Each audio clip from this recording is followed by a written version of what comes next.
once again a very good evening to everyone. It is my immense pleasure to be amidst all of you. And today I take the privilege of indulging you all into part 3 speaking model question answers. I'm holding a very live batch and I'll be trying to answer all your questions and accentuate every topic at length. Let us welcome the first question from participant number 1. Over to you. Do you think it is common for people to change their mind about their dream job? Well, definitely yes. We all have certain dreams and certain visions for the future. We can have a preconceived notion. We have different whims and fancies, and as per that we make a sound and a requisite decision. We can definitely change our mind also. For example, obviously, most of us will have a childhood dream of pursuing a certain profession. But at a later stage you feel it's a Herculean or uphill task for you to pursue. So definitely it's very crucial on your part to change your mindset and look out for other alternatives or other substitutes as well, because obviously you have to sometimes feel like a water. Whichever container you are put, you must acquire the same shape. This adaptability and versatility will definitely help you to reach places tomorrow. Thank you. Number 2 is to be raised by participant number next. Here we are. Do you think the education system in your country influences young people's behavior? Very true. The education system of a country is there and it is bound to influence the behavior of every single child, because today's children are tomorrow's future. And in order to make their future more scintillating, we need to give them a wider spectrum and a requisite platform to excel. So that's why education is bound to influence their temperaments, their behavior, their demeanor, and make them more civilized beings on this planet. And truly, with which definitely the nation too will become all the more resplendent, and it will definitely create a major impact on the entire world also. So that's why education system should be pragmatic.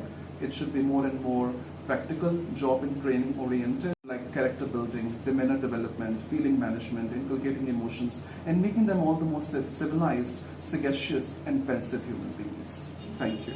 Now the next I would like to invite is participant number next over there. Please take it. Your question, yes, loud. Why do you think different cultures have different table manners? Well, I'm sure this is quite an important topic. And we all know that every country, every culture has its own rules and regulations when it comes to dining and wining, or having or galloping certain foods. And that's why it all depends on how basically they carry on. For example, if you look at the extreme corridors of our country, the remotest corridors of a country like Southern Pit, where people like to sit on the floor and they like to eat their food in banyan leaves, and they have their own significant cultures associated, through which they definitely can be able to have a greatest dedication to their respective deities. On the contrary, we've also seen in more civilized world where people like to sit on dining table and share, and they like to gallop foods and have different table manners and different utensils also which are being utilized. And I think every person has got his own unique style, and definitely they all need to have certain amount of dedication and decency also when it comes to eating, because there are a wide variety of foods which are being consumed in different parts of the world, and for that there are different eating styles also, and how these foods reflect your behavior, your demeanor, your health, and the ultimate objectivity is to remain all the more salubrious or health conscious. Thank you. Number next, over to you. What method of international travel is the most enjoyable? If someone asks me, I would definitely strongly vouch for air travel, because I believe it's one of the fastest means of transportation. With the help of air traveling, you can definitely be able to have breakfast in your country, lunch in some other country, and dinner maybe in some other continent.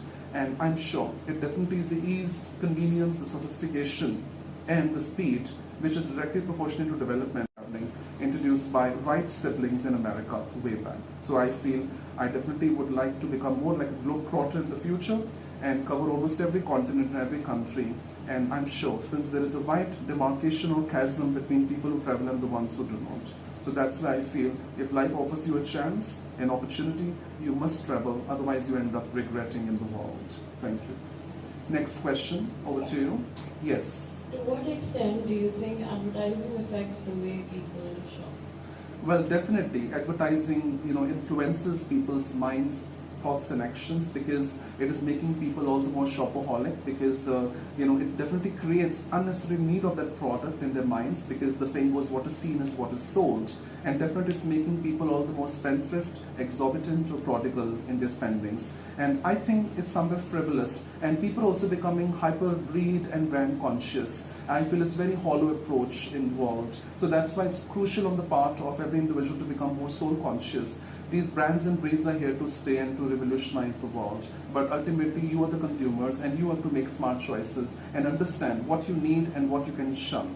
Because obviously in economics we have read about questions like what to produce, how to produce, and for whom to produce. In modern consumer world of today, so much has been produced, so much has been consumed, but where is the contentment? The answer is a very big no. You aim off getting a sky, you perhaps can get it one day, and still you're discontented.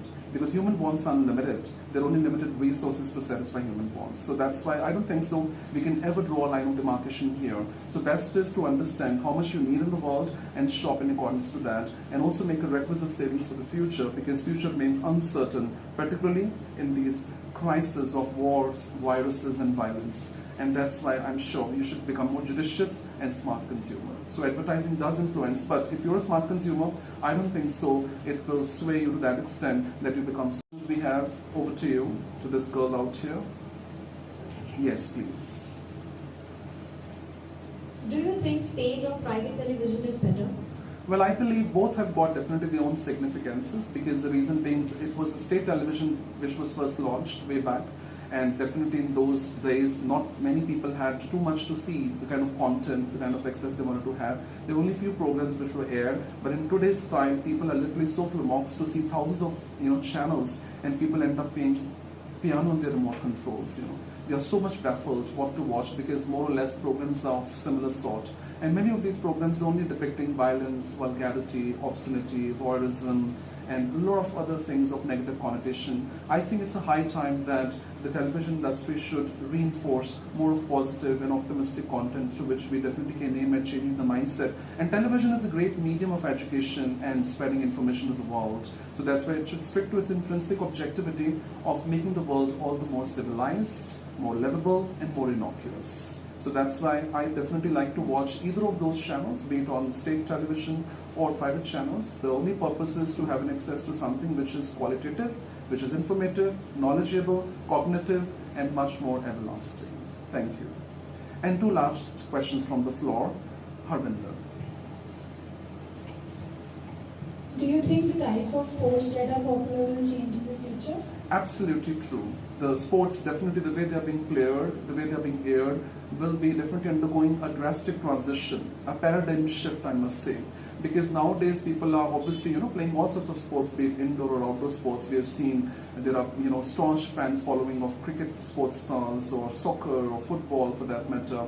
But then even recent years we've also witnessed increasing charm and craze of certain sports like tennis, or for that matter water sports as well. Adventurous sports will also become part of the main sports fraternity, and a number of people would like to represent and indulge into them and bring laurels and glory and help the nations to proliferate economically, socially, and politically as well. So I'm sure sports definitely would have a drastic transition in times to come, and viewers and spectators would definitely be able to see a lot more via these sports federations. Thank you.